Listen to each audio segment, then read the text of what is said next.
Инвестициска активност од 700 милиони евра за македонските компании најавува премиерот Мицкоски. Компаниите на располагање ќе имаат средства под поволни услови, не само од Унгарија. Во Македонија ќе влезат пари и од Европската инвестициска банка. 250 милиони од унгарскиот кредит се очекуваат веќе на есен да влезат во македонското стопанство, откако во собрание ќе биде изгласан законот кој треба да го изготви Министерството за финансии, а ќе има контролни механизми како се трошат парите. Во однос на 250 милиони евра кои ќе бидат наменети за капитални инвестиции во општините, тие ќе ги добиваат само по добиена фактура за завршена работа и тоа на специјална сметка со цел да се избегне можно трошење на парите за други цели наместо за капитални инвестиции. Не е само овие 250 милиони евра.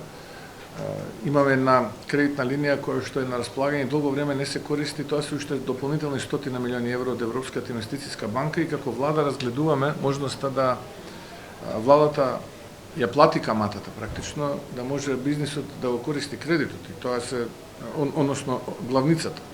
Тоа се 350 милиони евра и ценам дека оваа помош, барем уште со 350 дополнителни милиони евра што ќе дојдат од бизнисот, ќе заокружи една инвестициска активност од 700 милиони евра што ќе влијае врз бруто домашниот производ, ќе влијае на пазарот на труд, ќе отвори нови работни места. Елиминирање на сите слабости, исполнување на ветеното, борба против корупцијата, стимул на бизнисот преку парична поддршка и зголемување на извозот. Ова се темелите на договорот меѓу Стопанската комора и новата влада за работата во иднина. Ние како влада планираме да бидеме нивните пријатели, партнери, а не да бидеме луѓето кои што со своите политики ќе создаваат дополнителен товар и ќе ги отежнуваат работењето на бизнисот.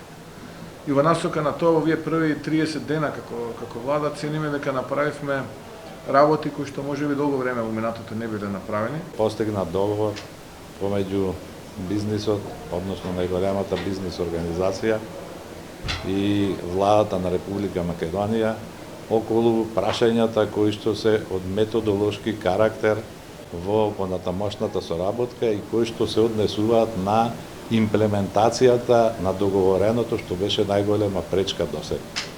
Така да мислам дека со тоа уште еднаш се обврзуваме дека извршувањето и имплементацијата ќе добијат приоритетно место.